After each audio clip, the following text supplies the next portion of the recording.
हम लोग धातु एवं अधातु पाठ पढ़ रहे हैं। पिछला वीडियो में हमने भौतिक गुणधर्म के बारे में पढ़ा था, ठीक है। और इस वीडियो में हम लोग इससे आगे धातु एवं अधातु का जो रासायनिक गुणधर्म है धातुओं का, उसके बारे में पढ़ेंगे, ठीक है। धातुओं का रासायनिक गुणधर्म, ठीक है। ये हम लोग का धातु अधातु पाठ का भाग 2 है, ठीक है, पार्ट 2 है। लगभग सभी धातुएं ऑक्सीजन के साथ मिलकर संगत धातु के ऑक्साइड बनाते हैं, ठीक है। कहने का मतलब सभी जो धातुएं हैं सभी ऑक्सीजन के साथ अभिक्रिया करते हैं और ऑक्साइड बनाते हैं। उसको समीकरण के रूप में लिखना चाहें तो धातु के साथ जब ऑक्सीजन मिलता है तो धातु ऑक्साइड बनता है, ठीक है। जैसे कॉपर को अगर ऑक्सीजन के साथ मिलाते हैं तो कॉपर ऑक्साइड बनता है, ठीक है। उसी प्रकार से एल्युमिनियम ऑक्सीजन से अभिक्रिया करके एल्युमिनियम ऑक्साइड बनाता है, ठीक है। ये वही बात। अभी आगे देखते हैं आगे क्या है। तो आगे देखिए यहाँ पे उभयधर्मी ऑक्साइड, ऐसे धातु ऑक्साइड जो अम्ल तथा क्षारक दोनों से अभिक्रिया करके लवण तथा जल प्रदान करते हैं, ठीक है। तो कुछ धातु ऑक्साइड होते हैं जो आपका अम्ल तथा क्षारक दोनों से अभिक्रिया करके लवण तथा जल प्रदान करते हैं, उनको उभयधर्मी ऑक्साइड कहते हैं, ठीक है। हमने पिछला वीडियो में देखा था जो धातु के ऑक्साइड होते हैं वो क्षारकीय प्रकृति के होते हैं, ठीक है। वो क्या होते हैं? क्षारकीय प्रकृति के होते हैं। लेकिन कुछ कुछ धातु है जिसके ऑक्साइड क्या होते हैं, अम्ल और क्षारक दोनों का प्रकृति उसमें दिखता है। जैसे एल्युमिनियम ऑक्साइड हो गया और जिंक ऑक्साइड हो गया, ठीक है।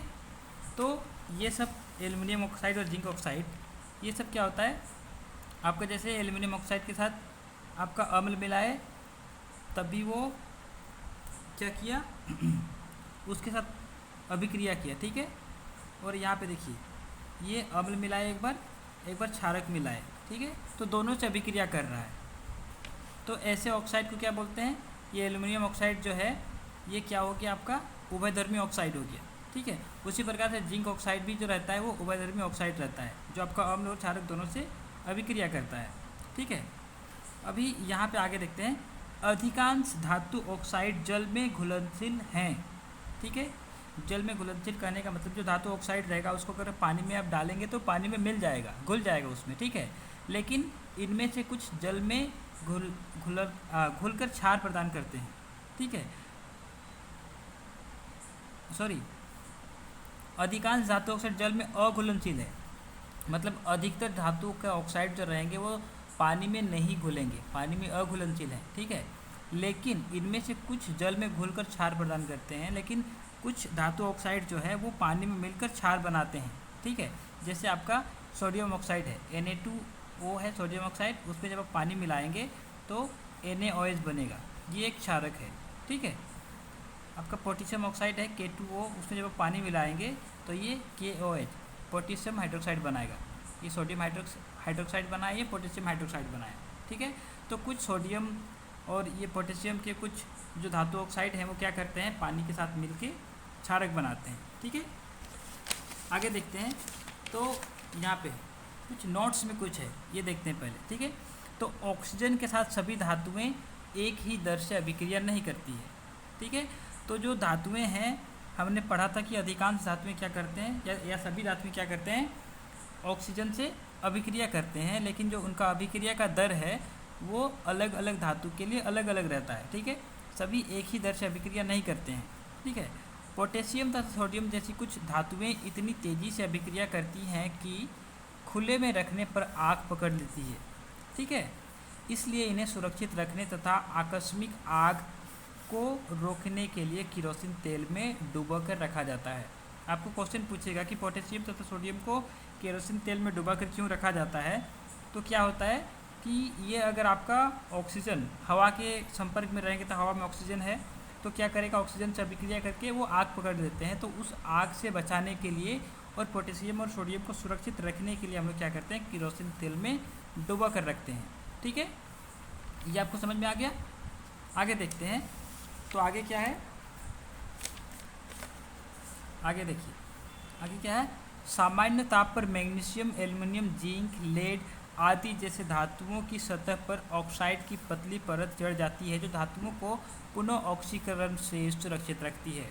क्या होता है, सामान्य ताप पर जो नॉर्मल तापमान है, ठीक है, जो नॉर्मल तापमान रहता है उसमें कुछ धातुएं होती हैं, जैसे मैग्नीशियम हो गया, एल्युमिनियम हो गया, जिंक हो गया, लेड हो गया, ये सब अभिक्रिया करता है और धातु की सतह पर क्या हो जाता है, एक पतला सा परत चढ़ जाता है।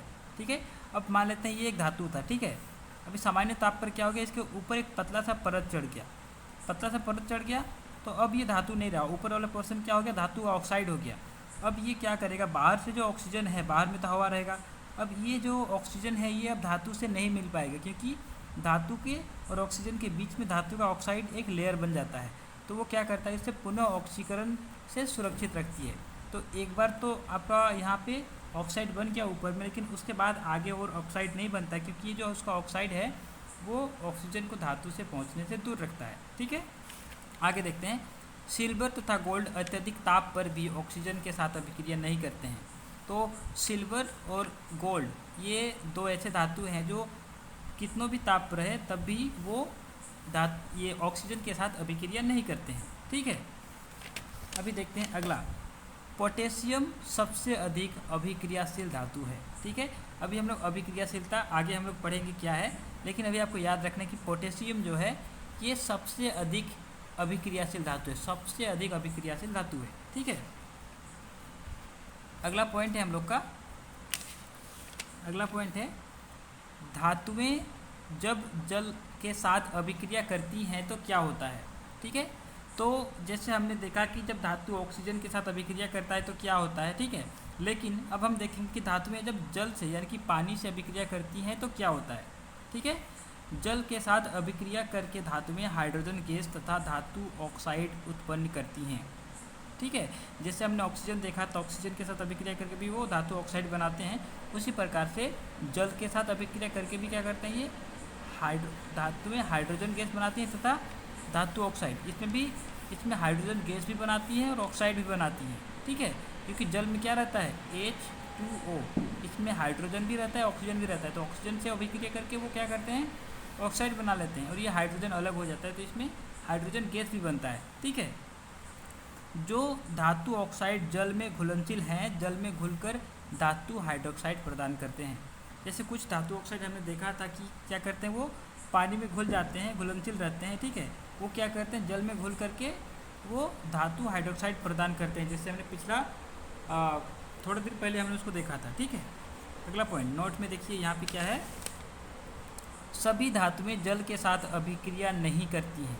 ठीक है, तो जिस प्रकार से कुछ धातु जैसे आपका सिल्वर और गोल्ड था जो ऑक्सीजन से अभिक्रिया नहीं करती थी, उसी प्रकार से कुछ धातु है जो जल के साथ भी अभिक्रिया नहीं करती है, आगे हम लोग देखेंगे। ठीक है, तो धातु में अगर हम जल मिलाते हैं तो क्या होता है, धातु प्लस जल धातु ऑक्साइड और हाइड्रोजन गैस बनता है। ठीक है, जो हमने यहाँ पे लिखा है ना, अभिक्रिया करके हाइड्रोजन गैस तथा धातु बनाते हैं, उसको हम लोग समीकरण के रूप में लिख रहे हैं। तो धातु को जब जल से अभिक्रिया करते हैं तो धातु ऑक्साइड और हाइड्रोजन गैस बनता है। ठीक है, उसी प्रकार से अगर धातु ऑक्साइड है जो पानी में मिलेगा, तो धातु ऑक्साइड जो जल में घुलनशील रहते हैं, धातु ऑक्साइड प्लस जल जब मिला देंगे तो धातु हाइड्रोक्साइड बन जाएगा।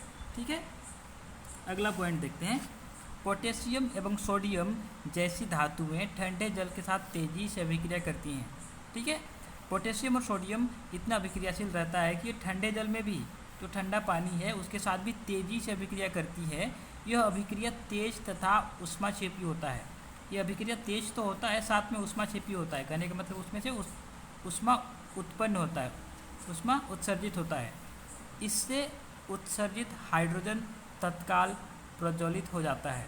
ठीक है, तो हमने पढ़ा था कि जब भी कोई धातु है, जब वो पानी से अभिक्रिया करता है तो क्या करता है, वो ऑक्साइड बनाने के साथ साथ क्या करता है, वो हाइड्रोजन गैस भी बनाता है। लेकिन जब पोटेशियम और सोडियम की बात करें, उस टाइम भी हाइड्रोजन गैस तो बनता है, लेकिन उससे जो ऊष्मा उत्पन्न होती है, उस ऊष्मा यानी कि उस तापमान के कारण जो हाइड्रोजन गैस उत्पन्न होता है वो तुरंत प्रज्वलित हो जाता है, मतलब तुरंत जलने लगता है। ठीक है, अगला पॉइंट देखते हैं, आगे देखते हैं। आगे क्या है, जो हमने पढ़ा उसी को यहाँ पे आपका समीकरण के रूप में देखिए। जैसे ये पोटेशियम है, उसमें जब पानी मिलाए, H2O मिलाए, तो आपका पोटेशियम हाइड्रोक्साइड तो बना, साथ में हाइड्रोजन गैस भी बना। पोटेशियम हाइड्रोक्साइड भी बना, हाइड्रोजन गैस भी बना और साथ में उष्मा भी उत्सर्जित हुआ। ठीक है, यहाँ पे उसी प्रकार से जब सोडियम में हम लोग पानी मिलाया है तो सोडियम हाइड्रोक्साइड तो बना, साथ में हाइड्रोजन गैस भी बना, लेकिन इसमें भी क्या हुआ, उष्मा उत्सर्जित हुआ। ठीक है, अगला पॉइंट, जल के साथ कैल्शियम की अभिक्रिया थोड़ी धीमी होती है। जैसे आपका पोटेशियम और सोडियम जैसे बहुत तेज़ अभिक्रिया करते हैं, उसी प्रकार से कैल्शियम की अभिक्रिया क्या होता है, उससे कम होता है, थोड़ी धीमी होती है। ये भी तेज़ी से होता है लेकिन धीमी होता है, उसके कंपैरिजन में क्या होता है, धीमी होता है। इससे उत्सर्जित उष्मा हाइड्रोजन के प्रज्वलित होने के लिए पर्याप्त नहीं है। ठीक है, ये बहुत तेज़ होता है और बहुत ज़्यादा उष्मा उत्पन्न होता था तो क्या होता था, हाइड्रोजन गैस जल जाता था। लेकिन यहाँ पे जो इससे उष्मा उत्पन्न होगा वो पर्याप्त नहीं होगा हाइड्रोजन गैस को जलाने के लिए, तो हाइड्रोजन गैस यहाँ पे दिखेगा, जलेगा नहीं। ठीक है, जैसे यहाँ पे आपका जैसे आप कैल्शियम मिलाए और कैल्शियम में आप पानी मिलाए, H2O मिलाए, तो कैल्शियम हाइड्रोक्साइड तो बना, साथ में हाइड्रोजन गैस भी बना। ठीक है, आगे देखते हैं यहाँ पे अगला पॉइंट क्या है। नोट में मैंने लिखी हुई है कुछ चीज़ें, आपको इसको गौर से देखना है। जल के साथ कैल्शियम की अभिक्रिया में उत्पन्न हाइड्रोजन गैस के बुलबुले कैल्शियम धातु की सतह पर चिपक जाते हैं। ठीक है, तो जब कैल्शियम पानी से अभिक्रिया करता है तो उसमें हाइड्रोजन गैस बनता है और हाइड्रोजन गैस का जो बुलबुला होता है, ठीक है, वो क्या होता है, उस धातु की सतह पर चिपक जाता है, जिसके कारण क्या होता है, कैल्शियम तैरना प्रारंभ करता है।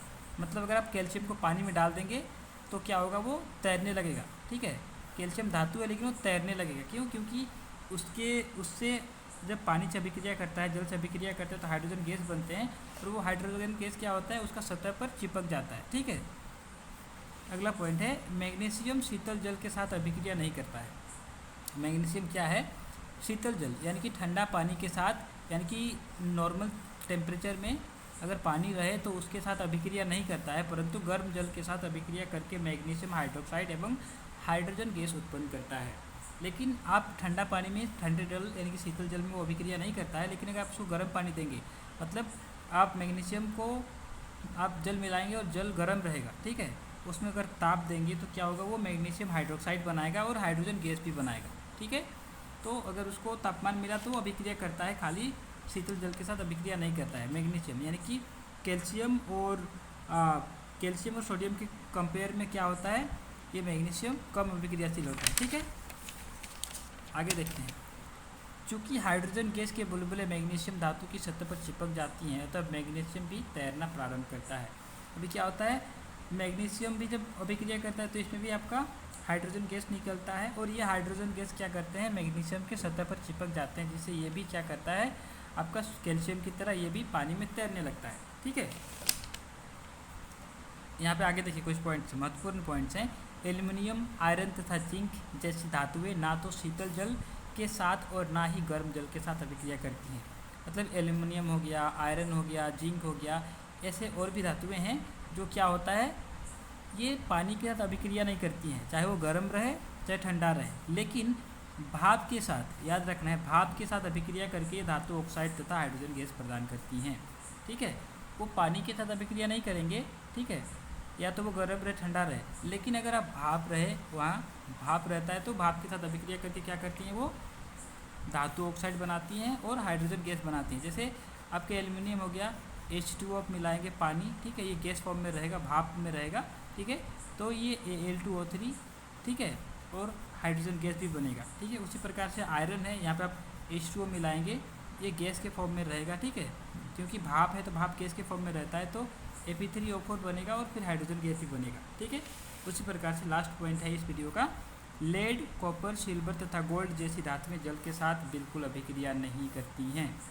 ठीक है, लेड हो गया, कॉपर हो गया, सिल्वर हो गया और गोल्ड हो गया, सोना। ठीक है, ऐसी धातुएं जल के साथ बिल्कुल भी अभिक्रिया नहीं करती हैं, चाहे वो उसका ठंडा जल रहे, चाहे गर्म जल रहे, चाहे भाप रहे, किसी भी प्रकार में जल के साथ अभिक्रिया नहीं करती हैं। ठीक है, तो ये हो गया हम लोग का ये दूसरा भाग का वीडियो का। ठीक है, अगला भाग में हम लोग देखेंगे आपका जब धातुएं अम्लों के साथ कैसे अभिक्रिया करती हैं, और इससे आगे जो भी पॉइंट्स है वो हम लोग अगला वीडियो में देखेंगे। ठीक है, थैंक यू।